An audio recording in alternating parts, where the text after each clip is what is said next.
So I haven't done a YouTube video in a while, but most of the videos I've been creating has been about mental health. So I've done agoraphobia, I've done anxiety, autism, bipolar, but I've not looked into the physical and the mobility side, and I think it's quite important to talk about that.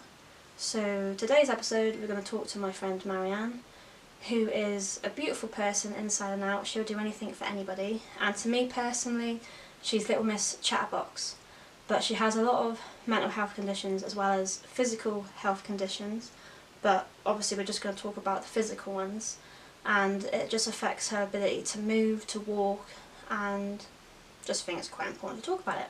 So let's go talk about that. As we're talking about mobility, which is the one you want to talk about today? It's osteopenia, which is low bone mass, and it's one stage before osteoporosis, which is like loads of holes in your bones. But osteopenia is basically where the density is too low and it's not enough to give you strength when you want to do things, as it were. Like walking and all that? Yeah. And what aids do you use? I use a stick. If I'm just going somewhere short, I use a stick, but if I'm going somewhere where I might need to stand up for a while or buy a little something, you know, let's say I go in town and want to buy, I don't know, a shampoo or something, anything heavy, even if it's just slightly heavy, it would put a lot of pressure on the feet. Okay. So that's one of the main problems with osteopenia, is because your feet hold up your entire body, then all the pressure is there, and I've got really high foot arches, which is a problem. So I've got this sort of double issue where with the foot arches being high, if the pressure is pushing down, it sort of possibly puts more pressure on it than if someone had lower ones or flat feet, you know. So it's kind of like a bridge with something pushing on the top, trying to break it. What's the best things that help you with that? I've got supportive insoles, you know, the ones with a really high curve. So I got those from the NHS, and then I bought a couple of spare ones for other shoes. And do you have to rest a lot? Yeah, I can't walk very far before it starts to hurt. Okay. So there's sort of issues with things like if you have to stand in a queue, where someone else might just think, oh, this is a bit tiring, I'd actually get more and more pain. So I'd either have to give up standing in the queue or sit on the floor or just not go to that place. Yeah. And that's why bringing a walker helps, because if I'm stuck in a queue I can sit down. Because there's always that dilemma, if you're in the queue with your walking stick and you go out of the queue, if there's nobody in the queue with you, you could lose your place, or you might just have to sit on the floor where people might trip over you, or you get dirty or whatever. So it's like, I think when you don't have mobility problems, it's the kind of thing you don't think about at all. You just think, oh, it's a bit tiring standing here, and you might think, oh, I don't know if I want to do it for too long, but this is like, you literally can't do it. So it's changed my life very quickly.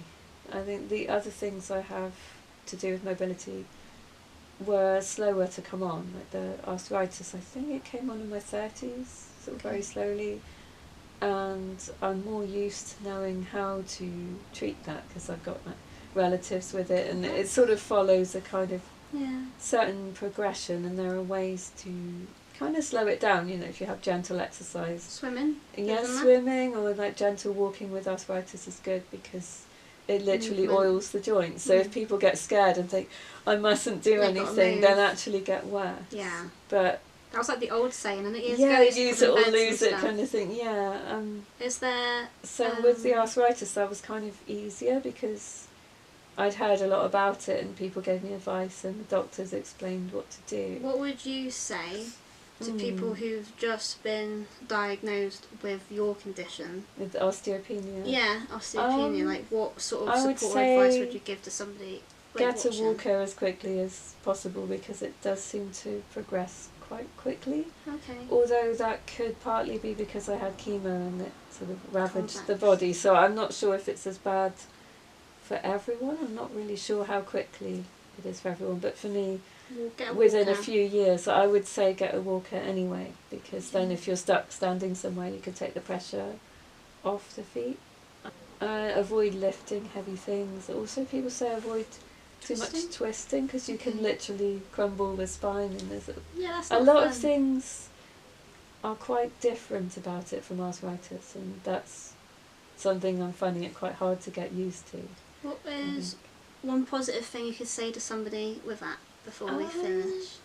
I would say do the things you can do, find easier ways to do things. So, and don't be afraid to let people help you. So that's a really good one. You know, if someone says, "I'll drive you to this nice place and we can sit together," instead of thinking, "No, I can't do that long walk anymore." If someone says, "I'll take you out and we can go to a nice cafe and sit in the sun and, you know, be in the countryside," or something like that. Like, take those offers, I would say. Okay. You know, rather than thinking like, "Oh no, I can't admit to being disabled," or "I'm being selfish," or something. Just I think that's really things. Good. Just accept help. If you need help, just accept take that sometimes it, you need it. Don't feel guilty about things like financial help or practical help, anything like that. Oh, getting hot. I'm going to take these off. Thanks for being part of my little project. Yeah, thank you for letting me enjoy it. I'm taking off my sleeves. You do that. It makes me cooler. Thank you. Yeah. I just want to do a quick one of just like what you do and advice and what you'd say. But I like the last bit though. Yeah, definitely accept the help. Yeah. Because every person I've done, I've always like wondered what someone's going to say after. Yeah, and I mean, one thing I'm grateful for is that I'm still here as well, because although it was caused by the chemo, I think that sometimes I get a bit negative and think, "Oh, it's another thing. That's another thing chemo's done to me," kind of thing. I think, well, at least I didn't die. So, you got to change your way of thinking. So it's like, you know, I read when I was reading about fibromyalgia once, someone said it can feel quite depressing, thinking like, I can't do certain things. And they said it's very simple, but just the advice that stop thinking about what you can't do and think about what you can do. And it seems obvious, but it's really helpful. It